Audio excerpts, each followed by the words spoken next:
Потому что Степан Петрович Кашанинников – это участник экспедиции Великой Северной, особый отряд академический, в котором он выполнял определенные функции, причем больше всех из этих членов отряда ездил по Якутии. Изучало Якутию много народа, но вот ездил конкретно один из немногих это он. Последнее исследование показало, что ездил еще больше, еще один ученый, но это стало известно в последние десятилетия. До этого история такая интересная наука, в том числе политизированная, в которых имена услуги отдельных могут умалчивать, а других немножко преувеличивать. Но, как иногда говорят, истории пишут победители или те, кто заказывает историю. Это все финансово.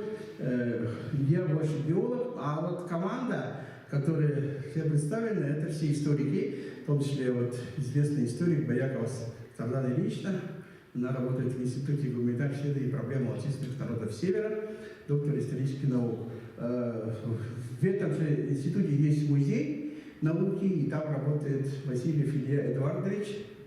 И в нашу команду еще подключилась Петрова Валентина. Она недавний предприниматель, живет во Франции, но она наша землячка из Якутска, и она нам очень сильно помогает в изучении данного вопроса. Беринг Якутии мы ее назвали, хотя, конечно, это огромная тема, вечная, тут можно много нюансов рассказывать. Я постараюсь очень кратенько то, что мы знаем, и то, что начали новое узнавать. И лозунги, которые мы хотим сказать, что это Петр I, основоположник будущего России, потому что тогда он заложил будущее. Если бы не экспедиция, то таких огромных территорий, таких пространств в России, может быть, не было. Значит, не было бы тех богатств, тех вещей, которые мы сейчас имеем. И Витус Беринг – проводник великой воли императора.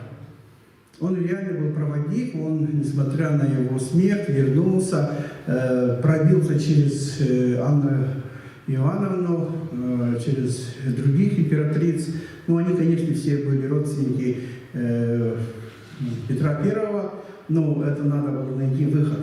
Сейчас это фактически открыть финансирование на уровне Минфина Российской Федерации как отдельный национальный проект с огромным многомиллиардным финансированием. И в результате сейчас вообще признано, что это самая большая и самая дорогостоящая экспедиция в мире за все века. Количество участников постоянных, временных превышало 2000, и в академическом отряде участвовало несколько сот человек. Поэтому дальше. Тут есть логотипы.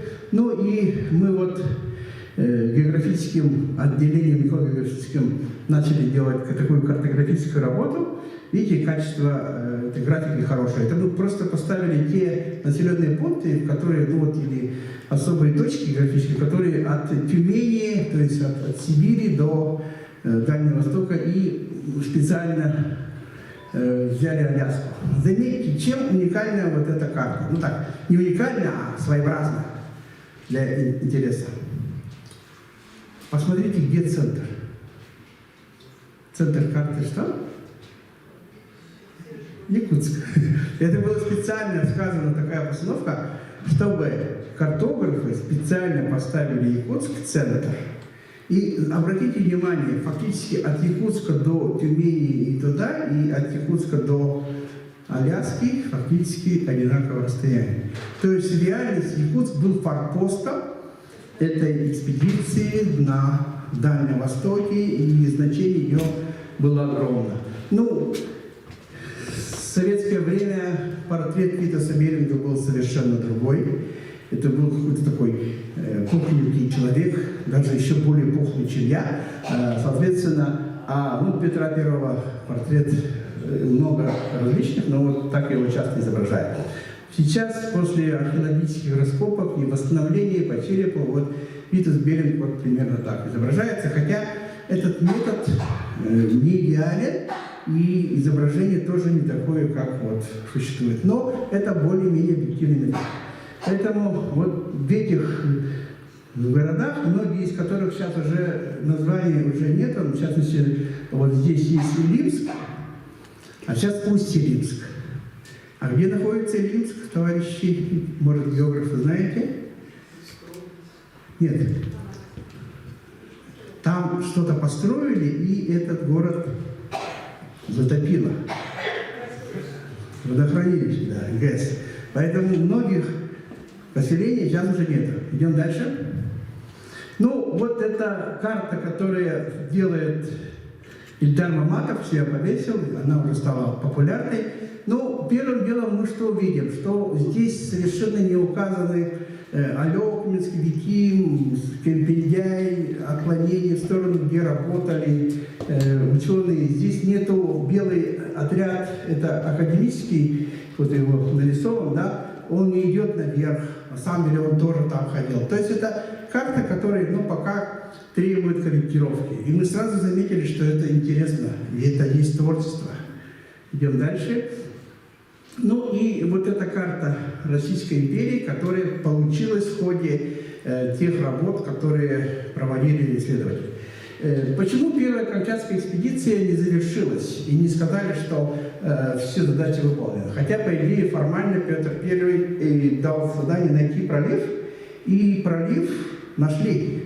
Чириков прошли, но они не точно определили, где они были. Значит, точность астрономических и специалистов, которых у них была недостаточная. И вторая Камчатская экспедиция стала уже завершенной с кучей результатов, потому что подключился академический отряд. И вот мы, представители Якутского научного центра, Института исследований, больше уделяем внимание академическому отряду. Это наши коллеги, которые работали в 18 веке. И, соответственно, вот эту карту нарисовали, когда пошли уже профессионально подготовленные геодезисты, астрономы, картографы. То есть, надо сказать, что Витус Беринг обязан своим успехом ученым, которые достоверно подтвердили его нахождение. Вы знаете, что пролив, в принципе, первым пошел и открыл северо-восточную окраину Евразии Семен Брежнев. Это был простой казак со своими соратниками, которые поехали для задачи поиска новых земель, новых товаров и нового, как бы, живности, мяса, там, продуктов и так далее. У них не стояла задача, и информация о том, что он прошел, в принципе, забыли. И только экспедиция академическая доказала, что он, оказывается, прошел. Историки, которые были в отряде, в частности, Меллер, Герхард Меллер, он доказал, он пришел, сказал Витус Берингу, что пролив есть. То есть Витус Беринг, когда шел туда, он не знал, есть ли пролив, есть ли новые земли, в каком виде они существовали, информации не было. И вся информация, которая стала наращиваться, она появилась по ходу и предоставлялась очень много местными людьми. Вы прекрасно знаете, что и Охотск, и Камчатку открывали до Витуса Беринга, и там уже жили люди. Он, в принципе, приходил на те места, которые были устроены. Но такой сплошной системы особо не было. Можно дальше? Ну, вот Ильдар Маматов, чем он, я считаю, отличие от ученых, интересен и, может, даже в какой-то мере велик. Потому что он из интеллектуального труда умеет делать шоу-картинку. Уже Дмитрий Иванович сказал, что 44 дня был в Осе, Витус Беринг, зато сейчас из Осы сделали туристический центр Пермского края. Почему? Мысль такая. Когда он пришел, Витус Беринг, он сделал заказ для Осы, для жителей Осы, чтобы они сделали ему много-много саней, повозок и так далее. Если им заказали, потому что до Осы они все сплавлялись морскими путями. Потребность появилась, когда в Сибирь пошел, где не было таких сплошняком рек. То есть невозможно было тащить волоком и так далее, все сложно. И заказали вообще огромное количество подводий в то время, и они сделали. Значит, что? Где начался путь освоения Аляски? В городе Оса. Значит, оса дает старт. Дальше пошли вот те поселения. И Ильдар Юнусович так сделал, что оса теперь выигрывает кучу грантов Ростуризма. Она один из лидеров всех грантов победителей, которые существуют. Город Оса очень маленький город в Пермском крае. Теперь это один из центров мира. Идем дальше. Ну и академический отряд, я сейчас постараюсь побыстрее, потому что здесь можно много чего говорить. Люди, которые здесь участвовали, вот 6 портретов академиков, и 7-го портрета нету. Андрей Дмитриевич Красильников, его портрет не сохранился. Ну, понятно почему. Портреты в 17 веке это были для людей, могущих оплатить художника, который нарисовал. То есть вот эти все портреты людей с возможностями финансовыми. Красильников почему-то нету. Хотя он прадедушка Дельвига. Это кто? С Пушкиным как связано? А? Ему посвящены Пушкина есть замечательное стихотворение, посвященное Дельвигу. Да, они вместе учились, да? А это абсолютно да. Вот, но нет портрета у Красильникова. Идем дальше. Дальше. Ну и новые материалы, они до сих пор выходят и выходят. Даже не только в России, они за рубежом тоже есть информация. То есть информация вообще ценна тем, что ее надо вовремя схватить, вовремя аккумулировать. И для биологов, для историков надо понимать, что вот вы что-то получаете задание, вам дают там сделать, то измерительная работа, вам это кажется, что вас как-то заставляет. На самом деле это фиксация данных объективные. И вот они могут накапливаться. Ну, вот смотрите, Великая Северная экспедиция – это логотип вот того туристического маршрута, который существует. Но Ильдар Юнусович очень хорошо работает с учеными Российской академии наук, ну и мы в том числе хотим, чтобы был вот такой проект «Ученый ранг истории науки России». Идем дальше. Ну и что сделал академический отряд? Сейчас ученых получают техническое задание. Есть методики, цели, задачи, ожидаемые результаты. Да? Вот первые такие инструкции научные стали делать вот эти 3 человека. Обычно упоминают 2: Миллера, Гмелина. Я без имен, там, двойные имена. И очень часто забывает Делиля, Николя Жозефа. Забывает по одной причине, потому что его в исторической науке называют французским шпионом. Человек, который работал в России по контракту, был в Российской академии наук профессором, то есть ныне называют академик.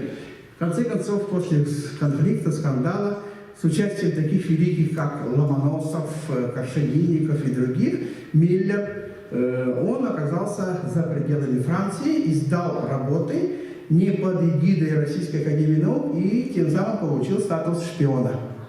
Видите, как было сурово в то время? Сейчас, если вы что-нибудь опубликуете без ведома организации, вас могут объявить, но в лучшем случае будете там нехорошими людьми, плагиатчиками, своровали, а тогда шпионом объявили. Это видите, какая штука. Идем дальше. Ну и что было? В Санкт-Петербург из академической экспедиции было огромное количество материалов, которые до сих пор используются. Это не только карты, не только цифры, которые существовали, но и образцы руд, то есть, собственно, геология, горное дело уже стало развиваться. Гербарии, рисунки рыб, животных, чучела, это все огромное количество исследований по этнографии, культуры. И вообще получилось, что этот отряд, он по сути дал особое дыхание этой экспедиции. Она стала называться не только мореплавательной, но и научной.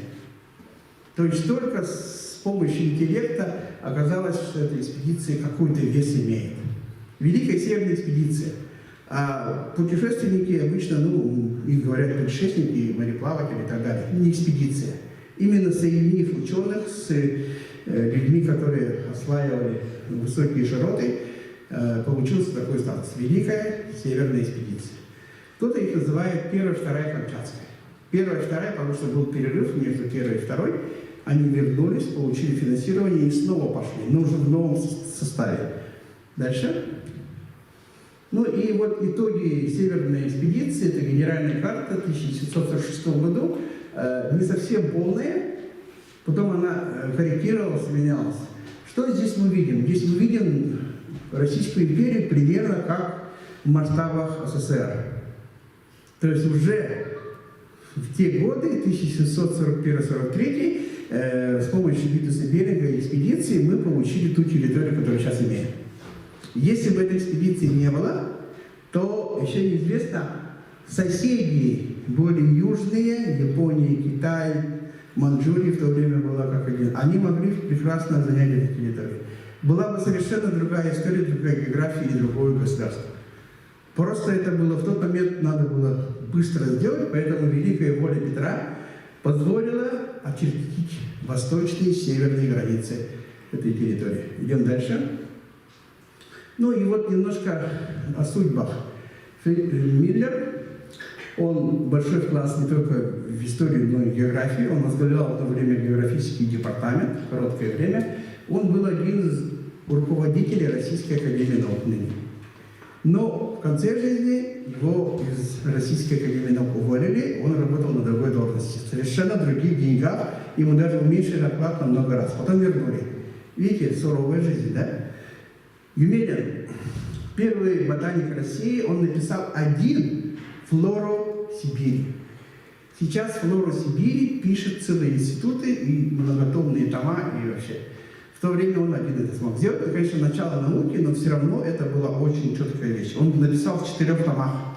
Он их издавал все под эгидой Российской академии наук. Причем так получилось, что он поехал домой, и по семейным обстоятельствам он не вернулся в Россию. А в то время была такая жесткая вещь. Если он уезжал на родину, заключив договор с Российской империей и не возвращался, за него должны были внести залог деньги. И Ломоносов, и Крашенинников несли за него залог. А он не вернулся, и Российская академия наук эти деньги у них забрала. Правда, потом Гмелин им вернул деньги. Видите, как было сурово в то время. Сейчас в наше время куда-то поехал за границу, там, в туристическую путевку, неси залог, если, не дай бог, не вернешься по разным причинам, особенно можно там жениться, влюбиться, остаться, все, деньги отнимаются у конкретных людей. Ну вот, издавал уже за границей, но все под эгидой Российской академии наук. Все материалы, все он вернул обратно в Российскую академию наук. Представляете? Настолько честные люди были. Идем дальше. Вот два человека, которые здесь, в Сибири, на Дальнем Востоке и остались усопшими. То есть не только погибали моряки, мореплаватели, Пронтищевы, Василий, Татьяна и другие, но и ученые. Хотя вот заработная плата этих товарищей была очень высокой. И их очень сильно оберегали, у них была специальная прислуга, был даже повар, художники к ним представляли материалы. Были люди, которые копировали данные. Сейчас ксерокс, да? А тогда все писалось руками. Соответственно, вот старший брат Делиля, который писал инструкции, который шпион, Делиль де ла Краер Луи. Но его почему-то немцы называли Людовиком. В истории он, если вы будете в интернете забивать, не Луи, а Людовик. Ну, у него отличие от младшего брата, вторая часть фамилии, это у них одна мать, разные отцы. То есть это сводные братья. Вот он умер в возрасте 56 лет, когда после Аляски, вернувшись в Петропавловск-Камчатский, он просто в состоянии здоровья. Хотя он в письмах своих писал, что у него неплохое здоровье здесь в Якутске было. Это было 36-37 год. Соответственно, вот Стеллер, для старшего поколения стеллерова корова – это известная вещь, известный организм, биологи. Это первый вид, который достоверно зафиксировал, что человечество его уничтожило. Теперь нету. Теперь только в музеях стеллерова корова. Он его описал, чучела собирались, делали. В возрасте 37 лет он умер в Тюмени. Причем обвиненный российскими властями, отдельной личностью, что он там нарушитель, превышал власть и так далее. Его пытались судить и так далее. Академика пытались судить, это было сложно. Причем все они имели очень высокую квалификацию и подготовку европейского уровня. Разговаривали на нескольких языках, писали, в том числе и на русском многие писали. Дальше. Ну, эти люди известны, особенно Крашенинников, очень сильно, потому что это первый российский ученый, который написал бестселлер на 6 языках. В то время издательское дело было прибыльным доходом, и страны, которые издавали, платили денежки за типа авторского права. Фишер это историк, его называют археологом, но чаще всего они подъемный материал находили и доставляли. Крашенинников это и ботаник, и географ, и один из ректоров Санкт-Петербургского университета. Ну, Санкт-Петербургский университет сейчас, если вы знаете, история ведет себя, ведут 1724 года. Московский университет спорит, кто из них первый. Ну, там есть оценка такая, что Санкт-Петербургский университет вроде прерывался, но теплился. И историки между собой спорят, какой университет более старый из ныне российских. Ну, будем считать, что он был ректором этого университета, это точно достоверно известно. Дальше. Ну и вот Красильникова портрета нет. Это первый русский астроном, который был воспитан Делилем, его братом, это Луи, и в том числе работал под его руководством, и под его руководством работали все геодезисты. Там было 2 типа геодезистов, которые были в морских отрядах и были в сухопутном отряде. У них были разные задачи, они по-своему. Сухопутный, он же академический. Вот это 7 академиков, которые были.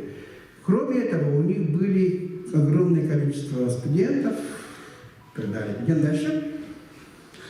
Если будете проходить мимо Петровского 2, там такая памятная доска висит, посвященная им. Идем дальше. Вот это здание, все пока там не видно, висит. И много работали ученые, в том числе вот Донара Антоновна Ширина, она много работ писала по академической науке в целом, от 18 века до 20. Ну и в том числе академический отряд тоже, она очень крупный специалист. Я многое рассказываю, то, что она знает, у нее написано, я что-то новенькое мы находим. Дальше. Ну и у нас ежегодно будет конференция проходить. В этом году будет в феврале, приурочены годы науки, в 23 году. Идем дальше. Ну и вот она будет ежегодно называться академический отряд. Мы берем только наши, но сейчас мне нужно рассказать про все отряды. Дальше. Так, ну это немножко рассказ, что будут различные конференции, посвященные вот этим ученым. Идем дальше. Это вот гюмеринские чтения, делилевские чтения. Дальше. Фишеровские чтения, Красильниковские чтения. Таких чтений нету в стране, и мы хотим их создать, но в рамках вот этой большой конференции. То есть большая конференция и маленькие секции, как конференции. Идем дальше. Так, ну вот по открыткам вы уже их посмотрели. У нас 5 открыток, посвященные академической отряду и северной экспедиции. Пойдемте дальше.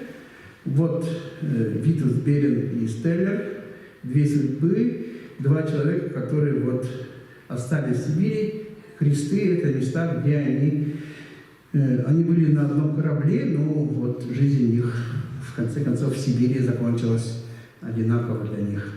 В центре подпись Беринга. Идем дальше. Академик Миллер, фактически, по сути, в дальнейшем это превратилось в серию истории Якутии и большую серию историков, которые у нас работали по территории Якутии, и российских историков, которые работали в Москве и других городах. То есть большая историческая наука, отсчет идет от Миллера. Идем дальше. Это вот Крашенинников, молодой, когда он был на Камчатке, основоположником стал географического страноведения, бестселлер, первый русский академик, ну, наряду с Ломоносовым, там их немного было. Потому что первые члены Российской академии, ну, были сплошняком иностранцы. ни одного русского, грамотного, с высшим образованием даже было не найти. Дальше.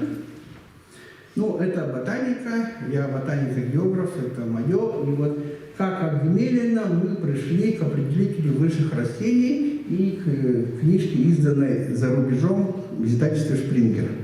Ну, Шпрингером можно гордиться, не каждый регион это имеет. Ну и вот мы показали, как она шла эволюция, и вот много академиков и докторов после Белена работали. Дальше. Ну, немножко по отрядам. Вот, обратите внимание, что пока мы руки не нашли, делать все очень качественно, как вот четко эколого-географическое деление, да? Потому что это все надо делать. Поэтому пространство для внедрения интеллекта, рук и так далее еще много. Так что мы географов, особенно и специалистов-историков, приглашаем, чтобы помочь сделать все по уму красиво. Это Берин и Чириков, их отряд классический, дошедший до Аляски, но так называют отряд Беринга и Чирикова. В дальнейшем Чириков стал контр-адмиралом. Вот это отряд Василия Прончичева. Потом в дальнейшем уже после его смерти уже был один из братьев Лаптевых. Ну и вот про Якутск расскажет Платон Андреевич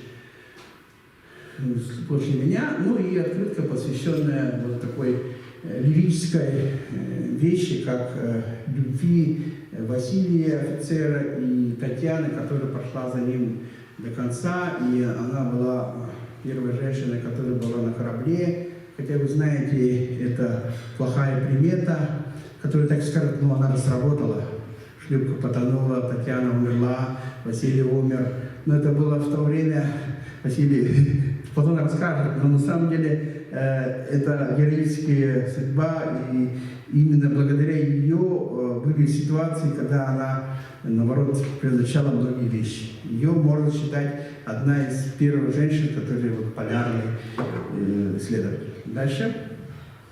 Ну, это вот Ленский енисейский отряд, он как бы Таймыр, вот то, что примерно маршрут, они, правда, до мыса Челюскина морем не дошли, но сухопутным способом в дальнейшем дошли. Челюскин – это штурман этого отряда. Дальше идем. Обский отряд, он работал с Аби, там у них похожая шлюпка, Платон расскажет, под названием Тобол. Вот их маршрут, где-то местами они даже маршруты их пересекались. Идем дальше. Вот. Овцин. Здесь был Овцин, в дальнейшем был и на Аляске.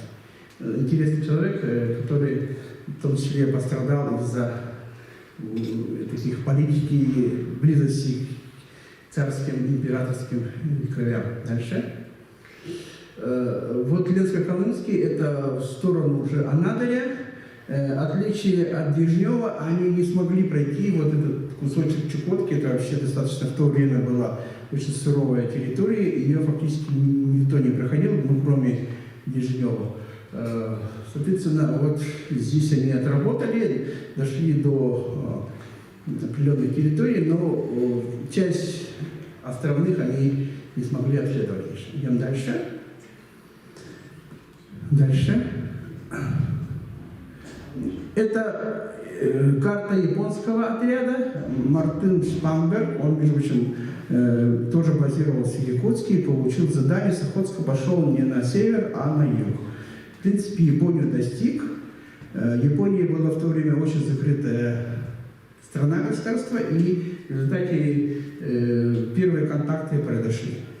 И вот этот спор между японскими и советскими, российскими властями по островам в реальности яйца выгодно не стоит, потому что острова Курильские первые прошли и заселили именно русские люди, и японцы почему-то не шли на север. Когда они приходили, они чаще всего опаздывали на год или на какой-то период, и приходилось им вытеснять русских поселенцев. Они силой угроз, оружия и так далее захватывали Курильские острова. Идем дальше. Мартин Шпанберг выполнил свою вещь. Ну вот это карта, которая сделана была Делилем тем шпионам, который ушел и использовал с позиции российского часть материалов. И вот за каждую вот эту штучку шла битва. Но заметьте, у него были данные по Северной Америке с той стороны, чего не было на российских картах. Вот следующий. Следующий слайд. Вот это российская карта. Вы видите? Еще нет. Видите? Это уже на французском языке. Так, ладно, это на французском. Следующее. Только вот стоп. И вот просто для сравнения. Карта Делилля и карта, которые обвинили Делилля, что он недостоверную информацию сделал. Мне кажется, очень близкие карты. Просто понятно, что в то время, когда он уехал, а уехал он где-то в конце 1740-х годов, уже брата не было живых, он уже умер, и, соответственно, материалов ему Камчатской экспедиции не досталось. Хотя многие координаты были точными, то есть есть предположение, что брат ему писал, материал отправлял ему в Санкт-Петербург. Да, поэтому, соответственно, вот такая квалификация была у братьев Делилли, которых в литературе одного называют шпионом, а другого называют беспробудным пьяницей и абсолютно неквалифицированным специалистом, что очень странно. Идем дальше. Тангинский завод – это завод, который создали здесь, под Якутском.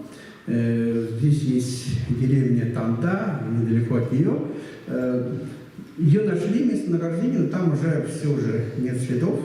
Вот тех строений, которые вот технологией осуществлено, и большинство железных вещей, которые были на кораблях, сделали вот из этого металла. Потому что везти железо и якоря с России было очень тяжело. К тому же было очень тяжело их доставлять с Якутска до Охотска. Знаете географию, это предверхояние, это, считается, Хатay-Олень, и все достаточно сложно. Идем дальше. Вот здесь уже технология появилась. Теперь обратите внимание на одежду. Внизу, посмотрите, разницу одежды между верхним и нижним. В то время уже они внесли другую культуру, другую моду. Это были люди из другого вообще поколения. Когда в Якутске, в таком вот простом по одежде пришли вот люди, которые наверху, это было как вот мода. 19 век и 21. Это был шок. Соответственно, у них в смете закладывалось вот эти все вещи. Они покупали, им привозили ту сукно, то платье, которое они носили. Даже на кораблях, видите, они стояли такое. Это было требование устава. И нельзя было одеваться по-другому. Представляете, сколько нового внес Беринг в его отряд, его экспедиции. Идем дальше. Ну, таким образом, великие люди, великие судьбы, великий отряд, великая страна, великий Петр I. Что великое? Реально, мы живем в великой стране, и вы должны это понимать. Много времени прошло, честно говоря, мы не такие великие, но посмотрите, вот нигде в мире больше такого нет. Конечно, возможно, наравне с ними могут считаться пираты, наверное, которые все освоили, там, португальский, испанский и так далее, но у них была совсем другая идеология, другая технология. В указе императрицы по второй Камчатской экспедиции было написано очень аккуратно работать с местным населением. Вопросы христианизации, вопросы их топьясак, описания шли очень аккуратно. Нигде не стояло уничтожать, ликвидировать, закрыть и сделать. Каждый житель воспринимался как ценность, потому что это были подданные, будущие империи, которые в дальнейшем должны приносить доход. Ясак, соболь, еду. И поэтому осваивать территорию. То есть и так понимали, что мало жителей. И если с ними поступали, как, например, ну, знаете, в Америке сложно все было, там уничтожение происходило, то, наверное, наша Сибирь бы так бы не попала в такие вещи. Поэтому, соответственно, идем дальше. Ну, если Петр I, как сегодня, он готовил рукастых людей. Это то, что вот политехнические классы, колледжи и так далее, может, инженерно-технический университет и так далее. Он создал навигаторскую школу. Правда, она потом перекочевала в Охотск, а если так вот пофантазировать, с Охотска она перекочевала во Владивосток. Сейчас это университет морской, где готовят подводников, морских офицеров и так далее. Его окончил Тарасенко, наш писатель правительства, для интереса. Вот все это было основой, если бы это осталось у нас, ведущий, если бы Охотск остался бы в Якутске, там был бы порт, такой же, как Санкт-Петербург, Якутия была бы совершенно другой. Идем дальше. Теперь вот это Охотск, извините, это Якутск, и вот две точки, которые потенциально могут быть местами, где жил Беринг. Дом купца Борисова, то в дальнейшем покажем. Идем дальше, я перепутал. Вот находится одна точка около городской классической гимназии, а дальше, а вторая находится, ну вот, городской классической гимназии, дальше, нет, извините, я ошибся, назад, еще назад. А вторая находится вот улица Чкалова, проспект Ленина, где продуктовый магазин написан, да? И вот рядом общежитие, вот в этой части был двор Борисова. То есть фактически сейчас это бывший торгово-экономический колледж напротив кинотеатра Лена. Потенциально вот эти два места, ну, вот к этому месту, наверное, больше надо тяготеть, потому что здесь чуть южнее находилась церковь. А всегда в любых городах около церкви, это как элитные кварталы, там селили более-менее. А Витас-Беринг, это, считай, почти уровень министра. У него денег было вообще немерено. Поэтому в этом плане он заказывал все покупки, продажи, все шло через него, поэтому, скорее всего, он тут жил. Так, идем дальше. Я не думаю, что здесь жил. В то время городская классическая гимназия, это была такая периферия, там почти никто не жил. Идем дальше. Так, вот это Охотск. В Охотске очень все хорошо написано, кто где жил. Вот по этой карте уже планируют находить в Охотске те места, потенциальные, около них стоять и делать фильмы документальные. Идем дальше. Ну и вот в наших планах республики сделать документальный фильм с охватом вот такого маршрута и показать в 2023 году вот эту вещь. В том числе, наверное, будут снимать Якутск, Шлюпку и так далее. Ну, основные съемки будут на следующий год. Идем дальше. Ну вот его более детальный маршрут до Охотска. И вот в Крест-Юдами есть усыпальница первого картографа Сибири. Вот тоже надо подумать. У нас вообще на территории Якутии много-много интересных могил и так далее, которые существуют. Идем дальше.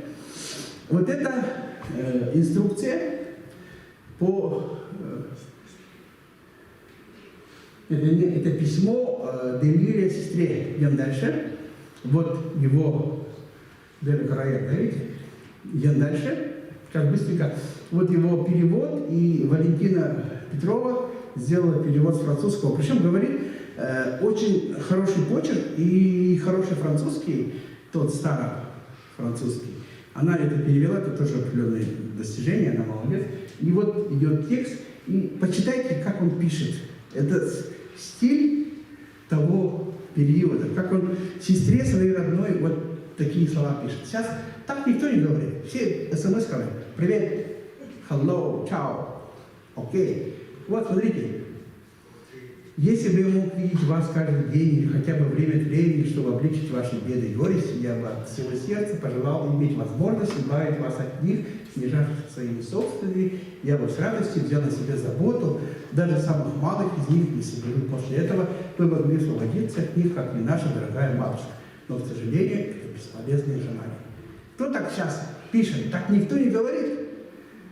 Вот французы так пишут. Перевод француза, можно считать носителя. Идем дальше. Ну и вот тоже есть тексты, где это все письмо его сестре, которая находится во Франции.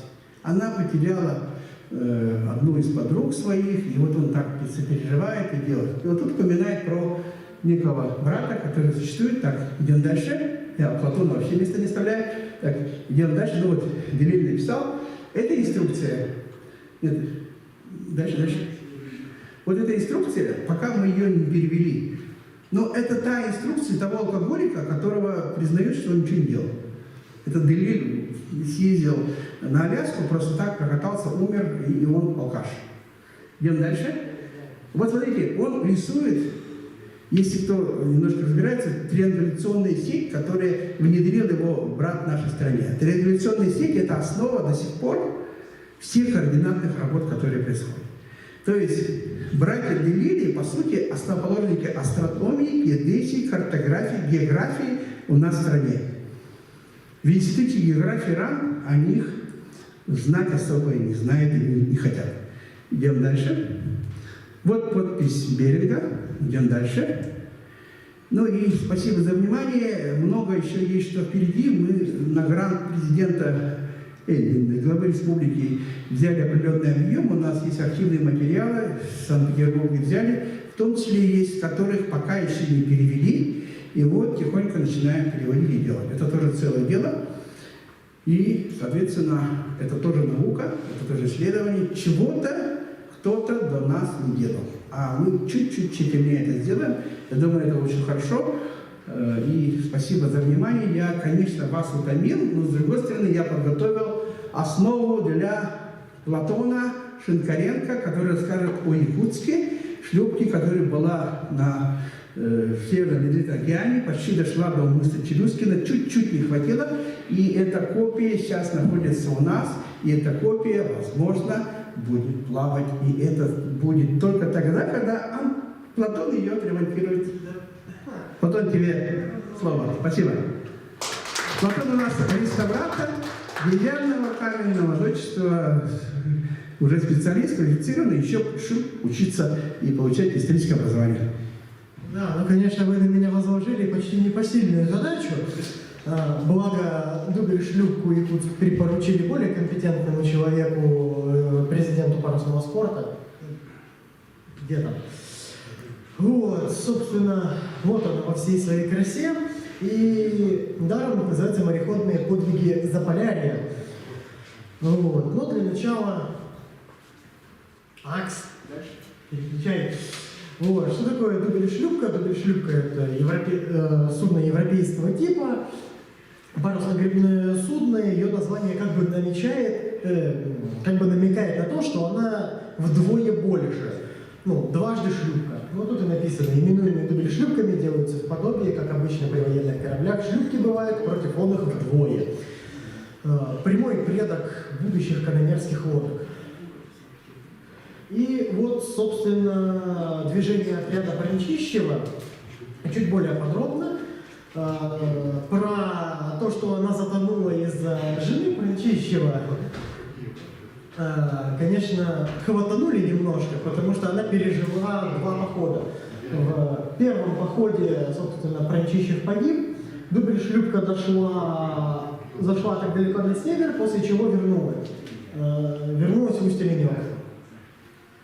Вот ее результаты, отписки вместе с трагической гибелью Пранчищева и его жены. Вот второй поход под руководством Харитона Лаптева. И большой такой грустной черной точкой обозначено место затопления дубль-шлюпки Якутск. Она успела пройти второй раз до Хатанги, еще там зазимовала, дошла снова на север, вернулась обратно, зазимовала, и только на третий раз она была затерта льдами и затонула. Но отряду исследователей это не помешало, и они пошли исследовать это побережье пешком. Вот. Современная копия корабля, располагающаяся перед Краеведческим музеем, у нее своеобразная романтическая история, трагическая история Читы Пранчищевых вдохновила драматурга Владимира Федорова на произведение, по которому был поставлен музыкальный драматический спектакль «Созвездие Марии». Никто его не видел в свое время в Русском драмтеатре. Его еще, по-моему, в Москву возили на гастроли, если я не ошибаюсь. И позже по этому спектаклю был снят фильм «Первый». И как раз для этого фильма в 2016 году была построена почти идентичная копия. Вполне ходовая, не макет для павильонных съемок, а настоящий корабль, который вот в 2021 году его обследовали, позже перед транспортировкой его снова осмотрели. И вот уже в этом году, в августе, его торжественно поставили возле Героического музея, и как раз президентом парусного спорта нашей республики был поднят Андреевский флаг на ним. Ермолаев Михаил. Да. Вот. Но был ли подвиг отважных арктических исследователей, так сказать, на ровном месте? Само собой, вот даже в предыдущем выступлении создалось такое впечатление, что до петровских исследователей никто нашей страной не занимался. Все вот эти первопроходцы были просто казаки, никто о них не заботился и все такое. Конечно же, это было не так. Исторически, в, так сказать, месте зарождения российской государственности, в Западной России, главными транспортными торговыми магистралями являлись реки. И из-за просто чудовищной относительно европейской протяженности расположения русских княжеств и весьма их удаленности друг от друга, традиция речных и морских сообщений, так и на побережье Балтики было полно контактов с мореходами, со скандинавами. Все знают, что Рюрик был призван как раз со Скандинавией. Вот. И была развита самый знаменитый путь из Варяг к Греке, который все еще в школе проходят. Вот, замечательное художественное изображение Волока, потому что каналы в ту пору не копали и вынуждены были перетаскивать корабли по земле. Вот. Дальше это все так стояло и развивалось. И морское дело продолжило развиваться на побережье Северных морей, на побережье Белого моря. Вот, в крае под названием Поморье, столицей которого сейчас является город Архангельск. И Поморье является колыбелью традиционного деревянного кораблестроения, которое было представлено массой различных моделей. Собственно, для ближних походов чаще всего, и для рыболовного промысла были небольшие карбасы, строили здоровенные лодии для дальних походов на Грумант, современный Шпицберген, и до Новой Земли. Лодии были серьезными морскими, можно сказать, океаническими судами, вполне себе наравне с европейскими. И, конечно же, самый знаменитый поморский корабль традиционной постройки – это Коч, суперзвезда Сибири, который все любят и все о нем говорят. Дальше. Собственно, вот поморские ходы, так называемые, и различные поселения на Шпицбергене. На Шпицберген все время зубами клацает Норвегия, но этот остров изначально на него еще давным-давно ходили поморы, и там археологических находок выше головы различных русских поселений, печей для выплавки, для топления жира, разных корабельных принадлежностей. Именно благодаря этому все-таки половина Шпицбергена все еще принадлежит нам. Хорошо бы весь, ну ладно, неуемные имперские амбиции оставим на потом. И самое, что замечательно, ходили по далекому Заполярью на Новую Землю. Даже в наше время это не самый безопасный маршрут для мореходства. Что уж говорить про дремучие 15, 16 и даже 17 века, когда основным транспортом были деревянные корабли. И на этих же деревянных кораблях была освоена Сибирь. Как видно по карте походов первопроходцев, все знают, что Сибирь нашу родную тоже открывали в основном по рекам. Мы начинали с Енисея, дальше Лена, Индигирка, Алазея, Колыма. Все это тоже в Сибири являются основными транспортными магистралями, потому что дорогу через наши любимые дебри хрен проложишь. Даже до сих пор не везде есть федеральные трассы. И как-то забавным образом много кто знает о поморах, о храбрых арктических мореходах. Все знают о первопроходцах Сибири, храбрых первооткрывателях, исследователях, ну, иногда совсем чуть-чуть разбойниках. Но в массовом сознании как-то эти два понятия разделяются непонятным образом. Есть Сибирь, есть Поморье. Они друг с другом как будто бы не взаимосвязаны. Хотя самое надежное – это археология. И археологические находки показывают, что те же суда традиционные постройки поморские находятся по всей территории Сибири. И в книге Окладникова, как же ее, «Русские полярные мореходы 17 века у берегов Таймыра», есть даже такая замечательная тунгусская зарисовка первопроходца с их кораблем. О, внезапно. Ладно. Давным-давно мною совместно с Екатериной Алексеевной Строговой было проведено исследование по... Можно ли как-нибудь пропустить эти анимации? Я не думал, что они скопировали. А на запах? Ладно, пусть так будет. Фиг с ним. Ладно, на следующий слайд. Вот. Было проанализировано огромное количество, работа была посвящена другому, было проанализировано огромное количество дохристианских имен по таможенным книгам. Была зафиксирована такая миграция туда-обратно, как говорят, с России. Вот сейчас, например, у русских арктических старожилов есть такая забавная традиция всех, кто приехал с Запада, называть русскими. Будь то хоть англичанин, француз, немец, неважно кто, он прибыл со стороны Запада, значит он со стороны России, он русский. Вот. Их это совсем не волнует, кто он там на самом деле по национальности.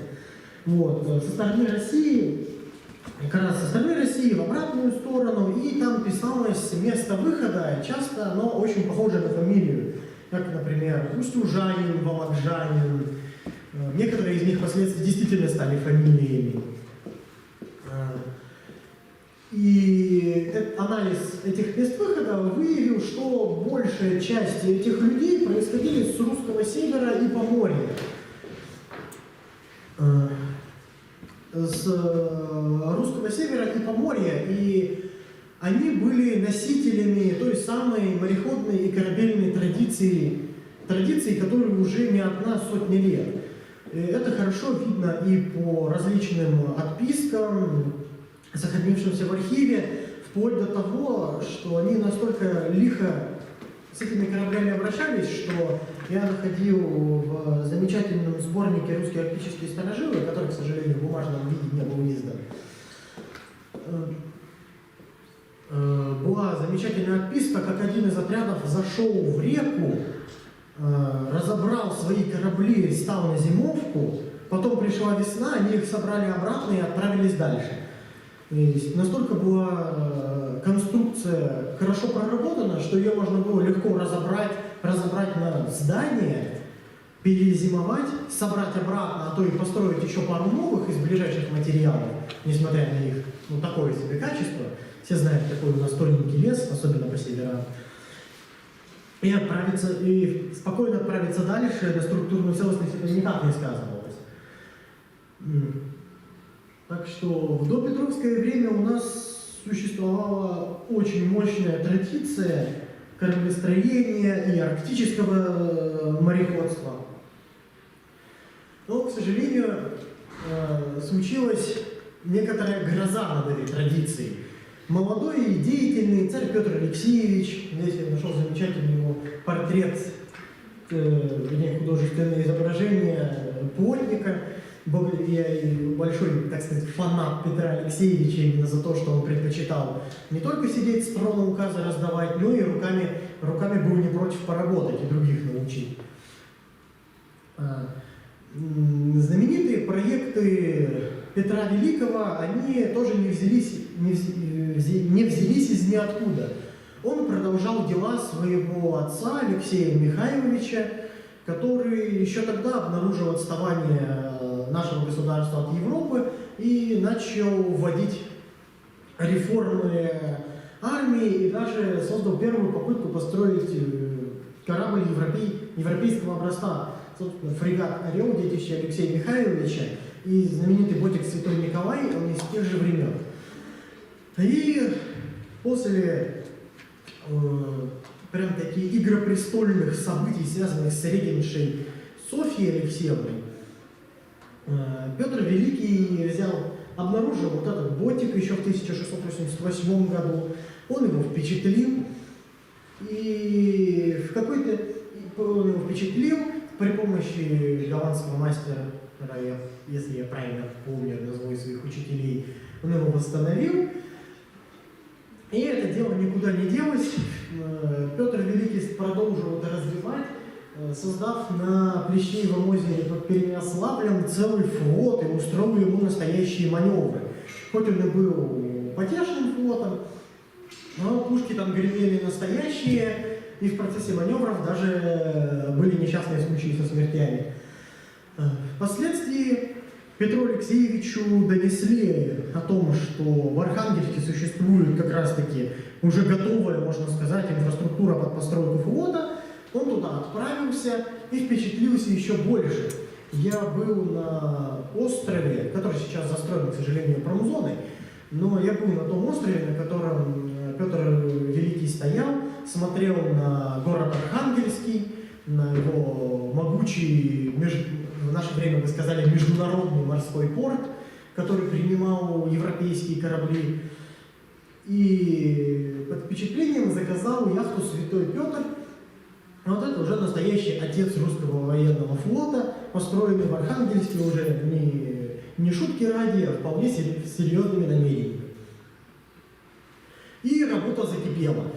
К сожалению, Петр Алексеевич иногда перегибал палку со своими реформами, и для мощного строительства флота европейского образца было издано несколько прям такие драконовских указов, запрещавших традиционное кораблестроение, вместо которого говорилось строить корабли европейского типа. Все, если кто-нибудь смотрел замечательный многосерийный фильм, почти сериал «Россия молодая», там эта трагедия хорошо обрисована. Красочно и художественно, с насильным сгоном мастеров и работников, насильным сгоном работников на верфи и все такое. И, в общем-то, можно сказать, что такая бурная деятельность даже загубила традиционное кораблестроение Поморья, благо ненадолго. После смерти Петра Алексеевича было издано несколько отменяющих указов, и к 1750 году все эти запреты на традиционное кораблестроение были полностью сняты, и поморы начали строить обратно свои классические корабли, кочи, дощаники, все такое, и при этом привнося в них европейские элементы конструкции. Например, представьте себе традиционный коч с вот этой плоской трансовой европейской кормой, с бушпритом, с европейскими парусами, при этом корпус все еще достаточно традиционный, шитый там и все такое. Довольно забавно сюда переходного дела. И традиционное кораблестроение дожило аж до самой революции. Потом там были свои проблемы, и в наше время в Архангельске эту традицию продолжают возрождать. Вот, собственно, спасибо за внимание. Вот такая история, что подвиг наших арктических картографов, он возник не на ровном месте, не из ниоткуда, а он продолжает великие традиции прошлого. И наш город ничуть не хуже Архангельска в этом плане. Ведь и дубль-шлюпка Якутский, и бот Иркутска, а не дубль-шлюпка, как было указано, он был ботом, кораблем другого класса побольше. Они были построены здесь. И от Тамгинских металлургических заводов не все потеряно, там обнаружены металлоплавильные печи, насколько я помню, они там до сих пор есть. Их только раскопать надо. И вот так вот получается. Все, спасибо за внимание. Можно задавать любые вопросы, даже если они покажутся глупыми. Или верни последний слайд, пожалуйста. Макс, последний слайд верни, пожалуйста. Да. Ну, секция ответов на вопросы. Вот. Мой последний слайд. Ладно, пока он его ищет, вот, можно задавать любые вопросы, даже если они покажутся глупыми. Я не злой и не кусаюсь. А почему, вот вы сказали, Петр II, да, вот он больше всего нравится? Петр Первый. Петр Первый, да. А чем вот расскажите? Ну, вот я и сказал, что он... ой, Ну, пардон. как-то по-своему скажите. Ну, это полностью мое мнение. Нет, характер у него был буйный. И я бы его, наверное, не пережил, такого начальника. Но он мне как раз нравится тем, что он не чурался ручной работы, солдатской жизни. Во время Великого посольства он же инкогнито устроился простым плотником на голландскую верфь, чтобы постигнуть дело кораблестроения и позже научить ему нашу страну. То есть, по мне, такой подход самый классный. Конечно, все мы любим и древних царей, всех в бармах, в золоте, восседающих над Боярской думой, и более поздних императоров в роскошных мундирах с балами на 1000 человек. Но среди них всех мне больше всего нравится Петр Великий как раз за величие в помыслах и скромность по жизни. Я бы сказала просто за активность, но как бы... Ну, он достаточно скромный был все-таки. Он не любил всего этого шика дворцового, предпочитая всему вот этот простенький голландский, то ли голландский, то ли немецкий кафтан. Его даже не сразу везде узнавали, когда он там появлялся. Потому что у него были другие интересы. А его интересы, наверное, скорее были ярче там познать что-то и научить кого-то, а не сидеть и там обустраивать свой дворец. Ну, у него был интерес, он свой интерес объединил с интересами государства. Потому что он тоже на основе учения своего отца хорошо понимал, что нас либо... Был бы, в принципе, такой же поворотный момент, как крещение Руси Владимиром Великим, что либо мы всех сожрем, либо нас все сожрут. И пришлось ворочать мешки, как говорится. Дальше буквально что угодно, хоть сколько-то связанное с темой. Может, даже современное. А сейчас, ну, я такой, наверное, Чего стоит, чтобы его увековечить? Да. Санкт-Петербург, да. Хоть и не нравится мне этот город. Болото и дует там. Даже когда я умудрился попасть в Питер в солнечный день, мне там не понравилось. Когда вы его не видели? Еще что-нибудь? Может наша техподдержка какой вопрос задаст? Скорее комментарий.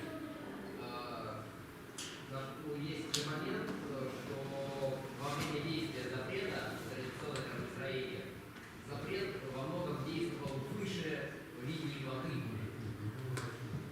А ниже очень часто строили традиционно. Так нет, это же делали для того, чтобы... Это ж... я вспомнил, да. Был такой момент тоже переходный, что европейский корабль традиционно... Что это такое? Традиционные корабли, они шитые, и они не гладкие, как мы привыкли все видеть, а такие ступенчатые. И как раз был переходный момент, когда неуверенные в своих способностях мастера европейскому кораблю выше воды делали гладкие борта, а для надежности оставляли низ традиционный. Это было так.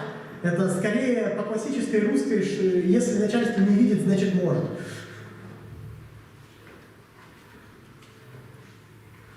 Существует ведь копии Бодика Петра I, установленного в военно-морском музее Петербурга. Копии существуют ли? Копии самого Ботика Петра, того самого Ботика? Оригинал он гудеть начал. Есть ли копии? Насколько мне известно, вроде копий никто не делал. Ну, а современные копии, есть ли копии для какого-то другого музея? Не только для военного музея. Насколько я помню, нет. Но есть точная репродукция Святого Петра. Я знаю, что. Я его выключу намеренно. Зачем? Ну он гудеть начал, что я сделаю? Вот. И есть точная копия Святого Петра.